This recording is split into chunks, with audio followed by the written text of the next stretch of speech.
இப்போ அந்நிய பாஷை பேசியும் பொய் பேசுகிற விசுவாசி இருக்காங்க. அந்நிய பாஷை பேசியும் சர்ச்சுக்கு லேட்டாக வர்ற விசுவாசி இருக்கிறோம். அந்நிய பாஷை பேசியும் மருமகளை திட்டிக் கொண்டே இருக்கிற மாமியார் இருக்கிறோம்.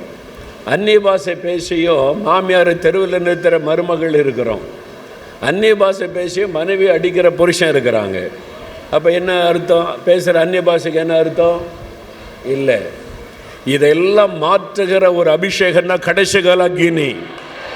அவர் வந்துட்டா இதெல்லாம் மாறிவிடும். அல்லேலூயா, அல்லேலூயா.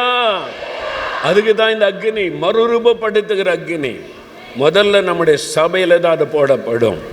சபை மறுரூபமாக்கப்பட்டு விடும். சபையில் ஜபங்கள் மாறிவிடும், வசன பிரசங்கம் மாறிவிடும். உங்கள் பாஸ்டரை பேதுரு மாதிரி மாற்றி விடுவார் ஆண்டவர். பவுல் மாதிரி செயல்படுவார்கள். உங்கள் பாஸ்டர் ஜெபம் பண்ணும்போது பிசாசு அலறும். உங்கள் பாஸ்டர் ஜெபிக்கும் பொழுது சப்பானி நடப்பார்கள். உங்கள் சபைக்குள்ள அற்புதம் நடக்கும். அது நடக்கணும். அதான் எழுப்புதல்.